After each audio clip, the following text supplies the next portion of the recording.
سلام نلومي اب شحنش عتميتن تيس عن 4 بسنة بابا أبرار عثمان كابستا زرقحت ألبوم تركب عدميوت بالحدة ما يناخن الزارب كم زفلت أبز ألبوم كم شكر زا مثلا بلوتس الدرفتات زلوا خوينن نزا عدميوت بالدرفجن بزح حسب كم تقسم عنك سلاسلان زقبوخ زارب الله يراهون سكنت يا تبل ندسا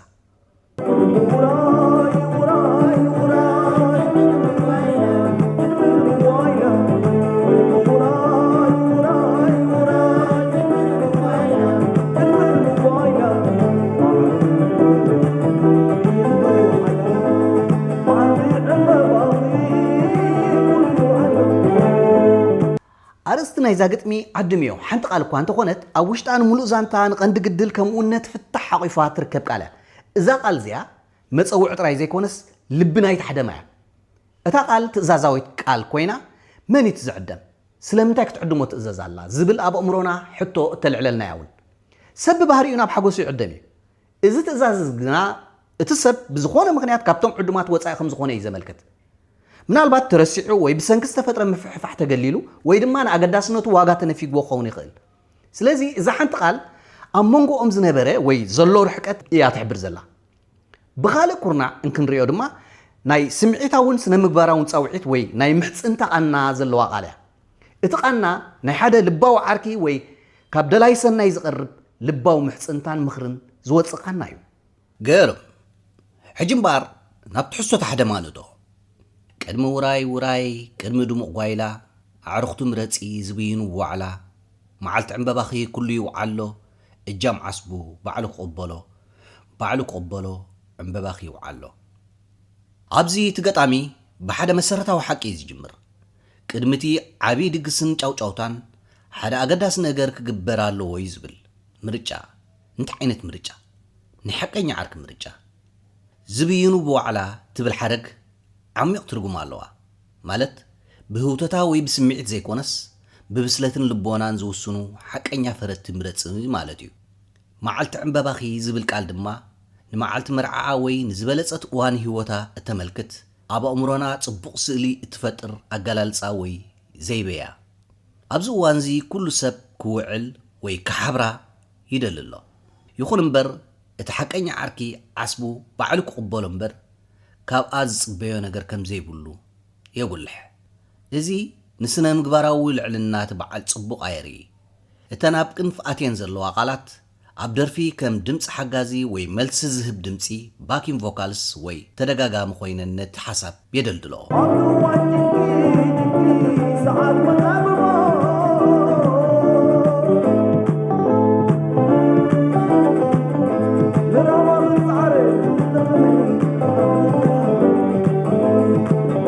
abduwan ጭንቂ መከራ ሰዓት ዕራርዎ ንራህዋኺ ዝጻዓረ ዝደኸመ ተዓጢቆ ሓቦ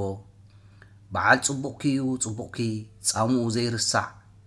ፍጹም ዘይብኡ ንቡር ዘይስራዕ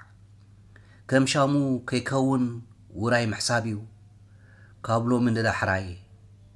ምን ዳሕራይ ንዝመጽእ ወለዶ ናይ ጽባሕ ኩሉ ነገር ግደፍዮ ይብራህ ኣብዚ ተገጣሚ ናይቲ ቅደም ዘለዎ መንነት ብንጹር ይዘቐምጥ ኣብራህዋ ዘይኮነስ ኣብ እዋን ጭንቅን መከራን ግዜ ጸላም ምስኣ ዝነበረ እቲ ንራህዋ ክብል ሓቦት ዓጢቁ ዝተቃለሰ በዓል ጽቡቓ ምዃኑ እውን ይዝምስክር እዚ ጻሙ ዘይርሳዕ ዝብል ውዕለቱ ክርሳዕ ከም ዘይብሉ ዘዘኻኽር መልእኽቲ እዩ ፍጹም ብዘይብኡ ንቡር ዘይስራዕ እዚ ደፋኢ ሓሳብ እዩ ብዘይናቱ ተሳትፎ ትውራይ ንቡር ወይ ሙሉእ ክኸውን ከም ዘይክእል እዩ ዝገልጽ ዘሎ ናይቲ ሰብ ኣገዳስነት ካብቲ ናይ ሓደ ተራጋሻን ላዕሊ ይሰቕሎ ውራይ መሕሳቢ ዝብል ሓሳብ ብዘይናቱ ምረቓ ወይ ስምረት እቲ ውራይ ኮንቱ ምዃኑ የፍልጥ ንዝመጽእ ወለዶ ግደፍዮ ይብራህ እዚ ስጉምቲ እዚ ንዓጥራይ ዘይኮነ ንዝመጽእ ወለዶ እውን ጽሩይ መሰረት ከም ዝኾኖ ይሕብር ብዕርቅን ብምስጋናን ዝጅምር ሓዳር ንውሉድ ወለዶ ዝተርፍ ጽቡቕ ኣብነት እዩ እዘን ዝረኣናየን ክልተ ማይ ቤት ኣብ ክልተ ተጻረርቲ ኩነታትን ዝምርኮሳ እዚ ድማ ሓደ ሰብ ንኹሉ ሽግራን መከራን ተኻፊሉ ንራህዋ ዝጻዓረሉ እዋን ጭንቂ መከራን እቲ ጻዕሪ ፍረ ኣፍሪዩ ናብ ሓጎስን ጓይላን ዝበጽሓሉ እዋን ክኸውን እንከሎ እቲ ማእከላይ ሓሳብ ድማ ኣብዚ ናይ ሓጎስ እዋን ነቲ ኣብ እዋን ጭንቂ ምሳኺ ዝነበረን ዝወዓለልክን ሰብ ከይትርስዕዮ ጻምኡ ክትብዮን ዝብል ዓሚቕ ሞራላዊ ሙዕዶ ዝሓዘ እዩ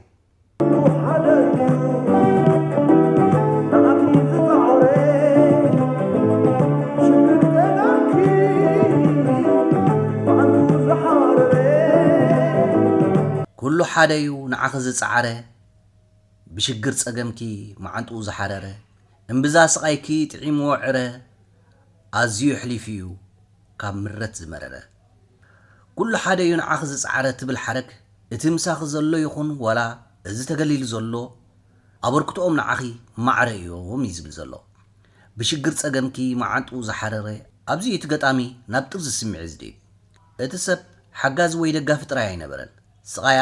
ናይ ገዛ ርእሱ ገይሩ ዝተሳቀየ እዩ መዓንጣኻ ምሕራር ዝብል ኣገላልፃ ስምዒታዊ ጭንቀት ናብ ኣካላዊ ስቃይ ከም ዝተቀየረ የርኢ ፀገማ ክርኢ እንከሎ ሻቅሎቱን ጭንቀቱን ኣካላዊ ስቃይ ከም ዘሰዓበሉ የርኢ እዚ ካብቲ ዝለዓለ ደረጃ ናይ ሓባር ስቃይ እታ ቅድሚኣ ዝነበረት ማይ ቤት ናይቲ ሰብ ተግባራዊ ውዕሎቱ ክትገልጽ እንከላ እዛ ሕጂ ዝሰዓበት ማይ ቤት ድማ ናይቲ ሰብ ስምዒታዊ መስዋእት እያ ትምስክር ዘላ ለጊንዳስ ዝሰራ ንፈለማ በባ ይተዓደም ኩሉ አይሁ ገረባ ይተዓደም ከብሩ ገረባ ደጊምዳስ ዝሰራሕ ንፈለማ ኣበባ ይተዓደም ኩሉ ካብ ርሑቕ ቀረባ ሙሉእ ሰላም ምዉቕ ሓዳር ክኸውን ዓድምዮ ሓላይ ከይዕወንውን ኣብ እዋን ደስታኺ ናይ ግምጃኺ ኣርሓ ሙሉእ ሓጎስ ክኸውን ከዓስሎ ፍስሓ ኢድ ክዘርግሐሉ ሕቆፍዮ የብልክን ዝድርበ ነውሪ እዩ ነውሪ ወለላይ ወለላይ ጸላኢና ሓዊ ይእበ ኣብዚ ማይ ቤት እዚ ድማ እቲ ምኽሪ ናብ ተግባራዊ ስጉምቲ እዩ ዝቕየር እቲ ዳስ ናይ መርዓ ኣዳራሽ ክስራሕ እቲ ጻውዒት ኣበባ ክዕደል ከሎ እቲ ሓላይ ወይ እቲ በዓል ውዕለት ድማ ከይዝንጋዕ ደጊሙ የጠንቅቕ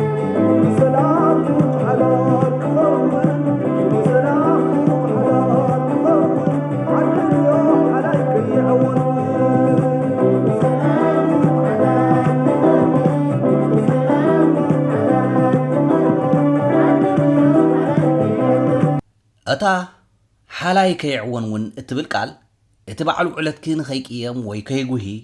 እትገልጽ ዓሟቕ ቃል እያ እቲ ሓጎስ ሙሉእ ክኸውን ናይዚ ሰብ ቅሬታ ወይ ሕርቃን ከይህልውን ተጠንቀቕ ሕቆፍዮ የብልክን ዝድርበ ዝብል ነግሒ እቲ ጻውዒት ንዕርቂ ጥራይ ዘይኮነስ ንሙሉእ ምቕባል እዩ ኢድክ ዘርግሕሉ ተቐበልዮ ወይ ሕቆፍዮ ዝብላ ቃላት ናይ ምሕፅንታ ቃላት ኮይነን እታ የብልክን ዝድርበ ትብል ነዚ ምሕፅንታ እዚ እተደልል እያ እዚ ሰብ እዚ ክትድርብዮ ወይ ክትግልልዮ ዘይኮነስ ክትሓቕፍዮን ክትኽብርዮን ዝግብኦ ሰብ እዩ እያ ትብል ዘላ እቲ መልእኽቲ ነቲ ዝነበረ ርሕቀት ኣፍርስዮ ዝብል እዩ እዚ ንሓሳብ ናይቲ ግጥሚ ዝያዳ የበርኾ ኣብ ባህልና ወይ ኣብ ሕብረተሰብና ነውሪ ሓንቲ ካብተን ዝኸበዳ ቃላት እያ ንኽብርን ማሕበራዊ ስምረትን ዝጻረር ተግባር እተመልክት ቃል እውን እቲ ገጣሚ ነውሪ ጥራይ ኢሉ ክሓልፋ ምኽኣለ እንተኾነ ግን ነውሪ ነውሪ ኢሉ ምድጋሙ ነቲ ተግባር ንበዓል ውዕለታ ምዝንጋዕ ማለት እዩ ካብ ተራ ነውሪ ናብ ፍጹም ዘይሕሰብን ዘይቅቡልን ማሕበራዊ ገበን ከም ዝኾነ ንምርግጋጽ እዩ እዚ ምድግጋም እዚ ንኽብደት ናይቲ ጉዳይ ኣዝዩ ዘጋንኖ ፍጹም ይቕረ ዘይበሃለሉ ምዃኑ እውን የጠንቀቕ ንዓዓ ድማ ካብ ዝኸቢድ ነውሪ እዚ ክድሕን ይሕመፀና أبوان نستغي نايم جفرها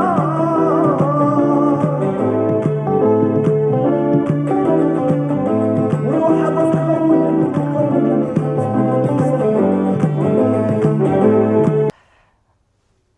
እቲ ማሕበራዊ ፀቕጢ ድማ ኣብዚ ይዝዓዝዝ ከምኡውን እቲ ውዕለት ዝገበረ ሰብ ሕጂ ከም ጸላኢ ይርአ ከም ዘሎ እውን የመልክት ስለዚ ጸላኢና ሓዊ ይእበ ምባሉ ኣብዚ እዋን ሓጎስ ቂምን ቅምታን ክእለ ዕርቂ ክወርድ ከም ዘለዎ ዝምህር ዓብ መልእኽቲ እዩ ብዘይካዚ እዚ ሓረግ ካብ ባህልና ዝፈለቐት ዓባይ ምስላ እያ ትርጉማ ድማ ኣብ እዋን ዓበይቲ ማሕበራዊ ምትእኽኻባት ከም መርዓ ጓይላ ሓዘን ወይ ሓደ ዓብይ ናይ ዓዲ ጉዳይ ውልቃዊ ቂምን በቀልን ቦታ የብሉን ማለት እዩ እቲ ዝዓበየ ሓበራዊ ሸቶ እቲ ውራይ ብሰላም ክዛዘም ካብ ውልቃዊ ምፍሕፋሕ ንላዕሊ ስለ ዝስራዕ እቲ ከም ጸላኢ ትሪኦ ዝነበርካ ሰብ እውን ከይተረፈ ሓወይ ኢልካ ክትቅበሎን ከተኽብሮን ማሕበራዊ ግዴታ ኣለካ እዚ ኣብ ግዚኡ ዝግበር ዕርቂ ኮይኑ ንሓድነት ማሕበረሰብ ዝዓለመ እዩ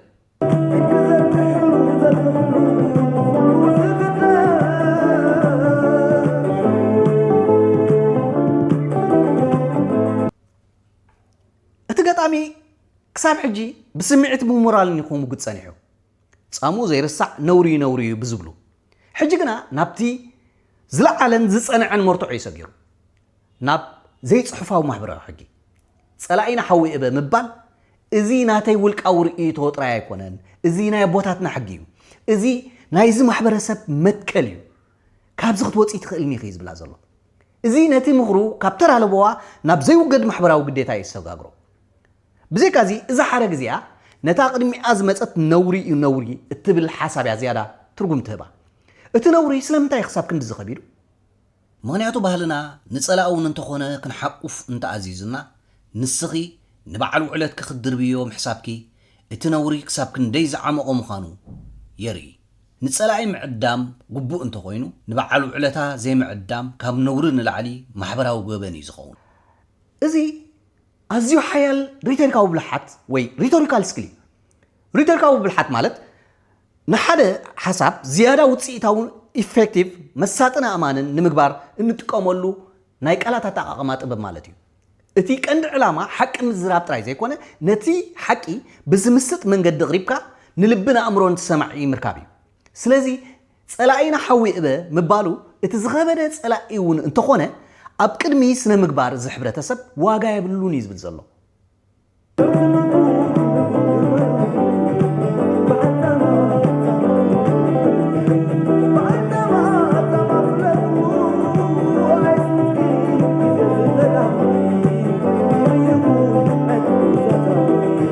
ከምቲ ንቡር ግበርሉ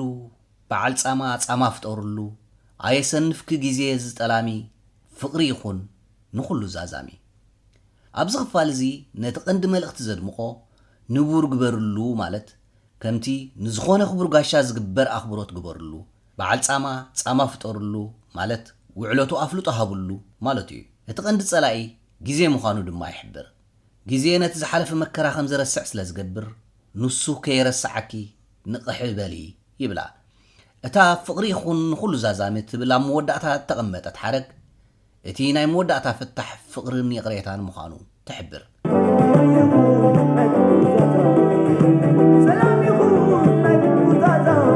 ካብ ውሽጢ ካብ ደገ ኩሉ ይተኣከብ ትሰፊሕ መኣዲ ብስኒት ይከበብ ብሓባር ክስዕሳዕ ዋይላ ምስ ዕሰለ ዓድምዮ ወለላይ የብልክን ዘይድለ እቲ ራእይ ናብ ሓፈሻዊ ሓድነት ይሰፍሕ ካብ ውሽጢ ካብ ደገ ስድራ ኩሉ ተኣኪቡ እቲ መኣዲ ብስኒት ክኽበብ ይምሕፀን እዚ ከዓ እቲ ውራይ ናይ ምብላዕን ምስታይን ጥራይ ዘይኮነስ ናይ ልቢ ሓድነት እውን ክኸውን ከም ዘለዎ የረድእ የብልክን ዘይድለ ትብል ሓረግ ክመጽእ ኣይደልን ኢሉ እንተመልሰውን ንስኺ ግቡእ ክቢ ምግባር ዓድምዮ ትብል መልእኽቲ ክሕልፍ ዝደለየ ይመስል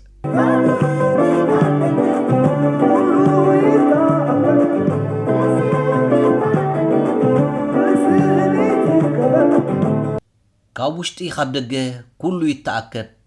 ሓደ ይኹን መኣዲ ብስኒት ይከበብ ምእንቲ ውራይ ሕድገት ማሕረ ኩሉ ነገር መእታን ክዕረ ዘይተርፈኪ በዓንተቦ ግቡእ ነይሩ ክሕሰቦ ዓድምዮ ፀውዕዮ ሕጅውን ኣውዕልዮ ኣብ ውራዩ ኣብ መወዳእታ እቲ ገጣሚ ነቶም ቀንዲ ሓሳባት ብሓፀርቲ መስመራት እዩ ዝደጋግሞ እዚ ኣገባብ እዚ ኣብ ደርፊ ንስምዒት ንምዕራግ ነቲ መልእኽቲ ኣብ ኣእምሮ ሰማዒ ንክሰርፅ ይሕግዝ ምእንቲ ውራይ ሕድገት ማሕረ ኣብዝላ ጥበባዊት ኣገላልፃ ምእንቲ ጽባቐ እቲ ውራይን ምጅማር ሓድሽ ህይወትን ይቕረ ምብሃል ከም ዘድሊ እትገልጽ መታን ክዕረ ዝሓለፈ ቂምን በቀልን ንኽጸሪ እዚ ስጉምቲ እዚ ኣድላይ እዩ ዘይተርፈኪ በዓንተቦ ግቡእ ነይሩ ክሕሰቦ እዘን ነግሕ እዚአን ከም ነቕፌታን ተግሳፅን ኮይነን ካብ መጀመርታ ክትሓስብሉ ነይርክን ሕጂ እውን ማይ ሓለፎን ዝዓይነቱ መልእኽቲ ዝሓቆፋ እየን ዓድምዮ ፀውዕዮ ኣውዕልዮ ኣብ ውራዩ ብዝብላ ቃላት ተደሪዓ ቀሪባላ ኣብዘን ሓፀርቲ ተደጋገምቲ ቃላት ጽዑቕ ዝበለ ህፁፁነት ይፈጥራ እቲ መልእኽቲ ድማ ኣብዚ ይዛዘም መዋቕር ስትራክቸር ዛግጥሚ ካብ ምዕዶ ወይ ማዕዳ ኣዕሩኽቲ ምረፂ ትጅምር ናብ መግለፂ በዓል ጽቡቕ ትሰግር ናብ መጠንቀቕታ ጸላኢና ሓዊ እበ ትቕጽል ኣብ መወዳእታ ድማ ናብ ሓደ ንጹሩን ዘይዳናገጽን ትእዛዝ ዓድምዮ ትበጽሕ እዚ መዋቕር እዚ ነቲ መልእኽቲ ደረጃ ብደረጃ ንኽዓቢ ኣብ ልቢ ሰማዒ ንኽሰርጽን ይሕግዞ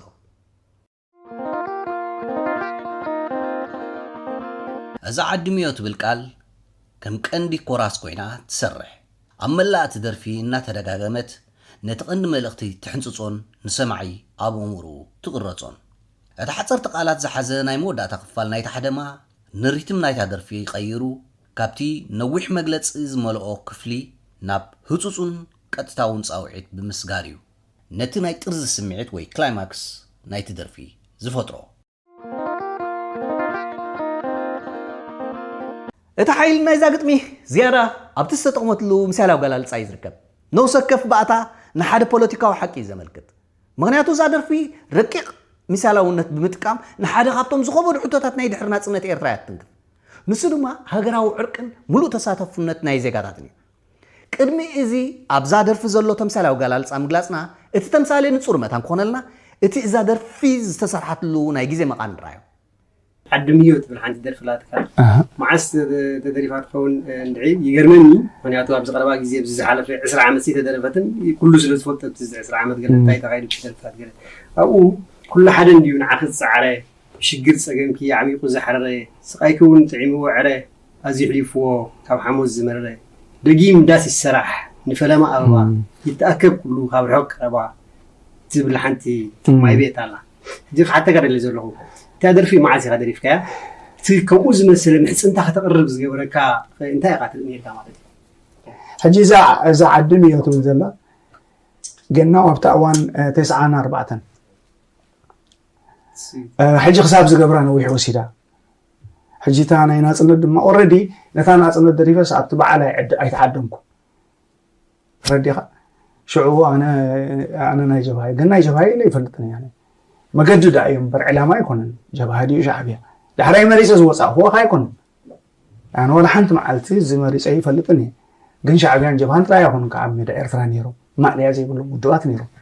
سلام تاي زغلت أي وصل ما عليه زي يقولوا نقدر سلازي تناصلنا شعوب وجع بريفي عملت 5 زريخة تعدم يدمات مسياتني فتيها بتعني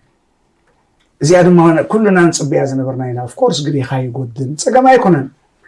حيجوا ما أتيهم تناس نتمسح سجى ما يكونن سلطان دوز صبوا أدي تراي بان تركب تراي مهار تراي إحنا فوق الزهاجر قال سجى ما يلن سلازي كابقال سنة بابا أبرار سمان كم سمعنا يو أبشحن شعتم يتنس عن 4 كم استسرحت أبز وانز دما قوام كندفولو زجمرة جزياتي نيرو مالتي قرر من بار حجي نابت معامو تمثاليتات نايزاقت منوتو اتا مرعات نسا حداس إرترا تا دحر 30 عامتات مرير قالسي استولدت بحدش تسفا استملأت ناب حدش يوت تأتو زلا هجر نسا ياتا وراي تقبر زلا بفلاي دما نتي ابتقوانتي نهاجر زمرح نتو وراي زدالو زنبره ودب حزباو جنبار حارنة إرترا تملكت نسا أما علت عم ببقى أبتزلع عليه ناي عوتا حاوسن فيستان اتركب هاجر يعني را اتو وراي قويلا ازي نتي حدش زمن ناصنت بحفشقو بفلاي دما نتي عب شحنش عتميتن 94 زكايت زنبره وساني مسرح من داف هاجراو قوامن مهناس حداس هاجرن يملكت ازي اتداس زسرحالو أباباز عدللو مسرت نايت حدار وي هاجر زدالولو وسان مدرخ منبارو زقل استمثاليو ازي رزعابي وسان ملكتي نسونتهم ابتي ناي 30 عمت قالسي بمعرض توافرو زدخومن استسوون غناخه بسنكفل اللي سن حساب وي بوليتيكاو الراي استغفعو وي استغللو ودباتن والقسباتن يوكل بقندو نتغادلو حرنت إرتران نخالقوت ناصنت إرترا استقالوسو ودباتن جندما أبتناي موداتا معرف زي تخاتتو وغانات يملكت ازي اتي أبوان چنقيز نبره حجقنا أبتدومق وايلا استزنقع وغانيو ዝገልጽ ዘሎ ስለዚ ትጻውዒት ወይ ድማ ዓድምዮ ዝበሃላ ዘሎ ነዚ ዝገለለ ኣካል ኤርትራዊ ሕብረተሰብ ዝኾነን የነዋሕ ሕፀር ስሊኣውን ዝተቃለሰ እዩ ዝኸውን ዘሎ እቲ ኩሉና ኤርትራውያን ይጽበዩ ኩሉና ዓሰርሐ ኣብታ ማእዲ ክህሉ ኣለዎ ብዘይ ቀል ዓለም ይዝብለካ ማንም ልዕሊ ማንም ኣይኮነን ንኹሉ ያታ ፍትሒ ትመጽእ ብውጊ ይሰንክል ከም ማኪና ይጽደፍ ኩሉ ሸኸም ኤርትራዊ ንሕና ድማ ከም ኤርትራውያን ንኹሉ ክንስከም ዓቕሚ ኣለና ግን ዝሓተና ይረኸብና ንሕና ኤሌክትሪክ ኣቢሉና መን ኢልኩም ኣለና እንዶ ሕተትዎ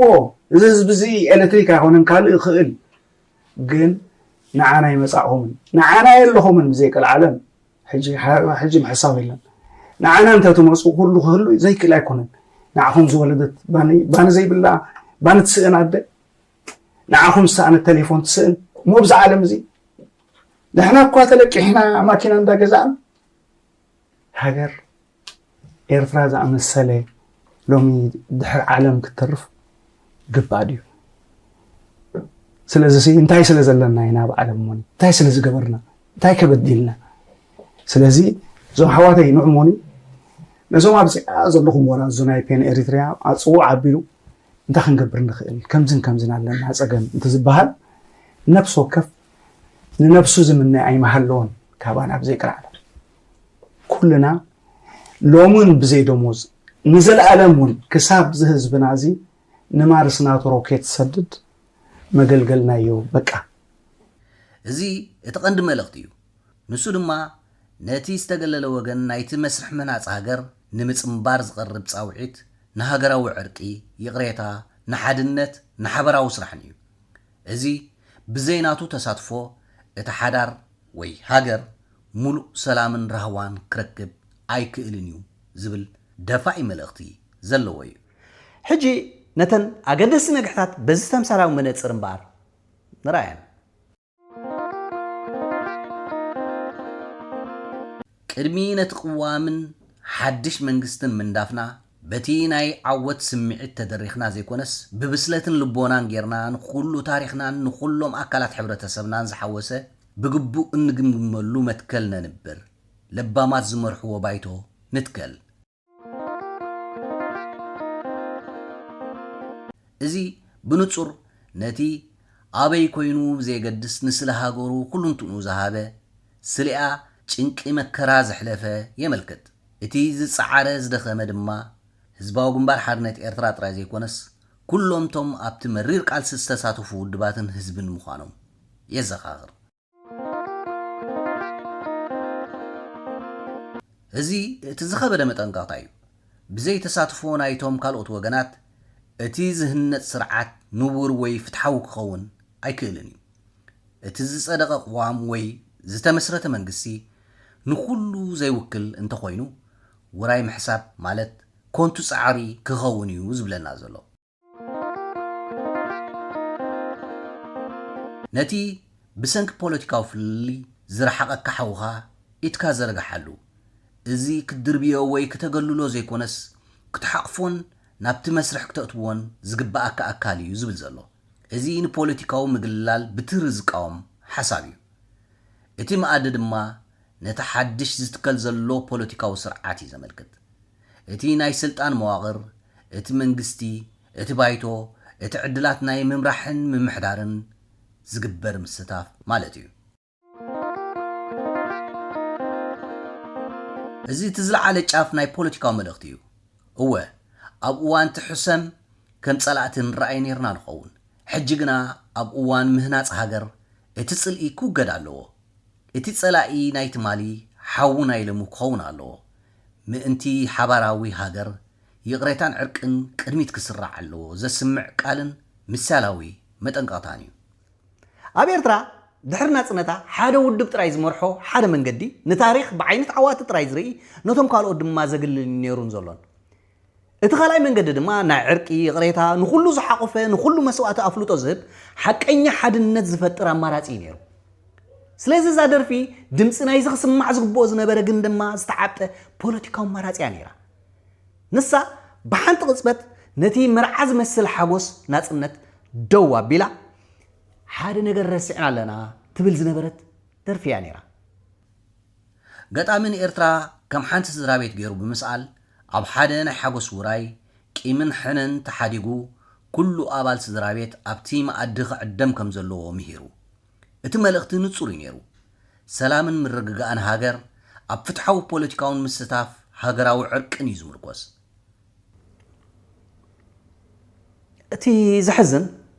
እቲ መልእኽቲ ኣብቲ እዋኑ ሰማዕ እዝኒ ከም ዘይረኸበ ታሪክ ምስክረልና ግናኸ እዛ ደርፊ ሎሙን እንተኾነ ንኹሉ ኤርትራዊ ብዛዕባ እቲ ዝጠፍአ ወርቃዊ ዕድል ናይ ሃገራዊ ዕርቅን እቲ ክሳብ ሕጂ እንኸፍሎ ዘለና ዋጋን እተዘኻኽር ህያው ድምፂ ኮይና ትነብር ኣላ በዛ ዓውዲ እዚ ክትረአ እንከላ ዓድምዮ ካብ ሓንቲ ደርፊ ንላዕሊ ፖለቲካዊ ንዛዘን ትንቢታዊ መጠንቀቕታን እያ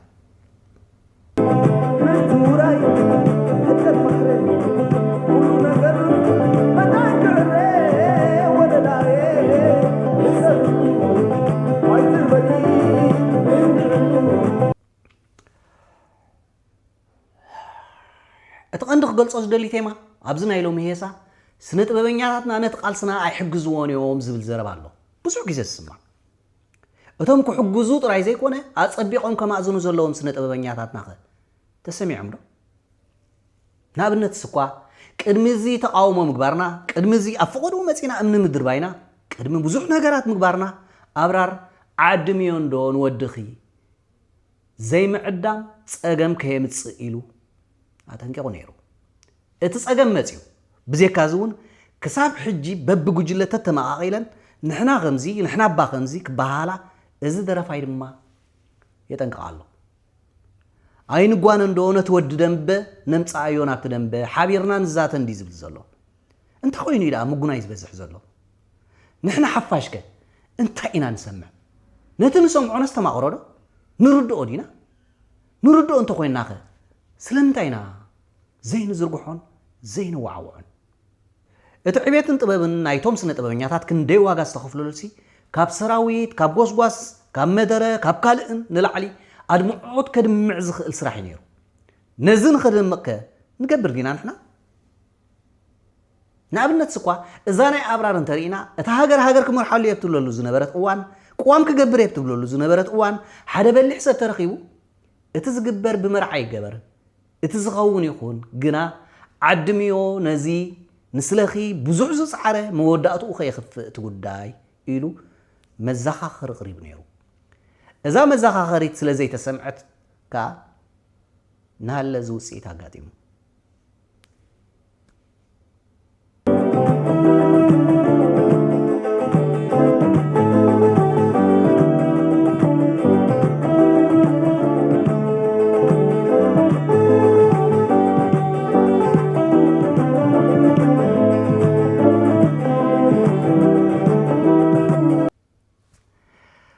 ብዝተረፈ ንሎሚ ዝነበረኒ መደብ እዚ ይመስል ነይሩ ኣብ ቀጻሊ ብኻልእ ትሕዝቶ ክሳብ ንራኸብ ሰላም ወሰናይ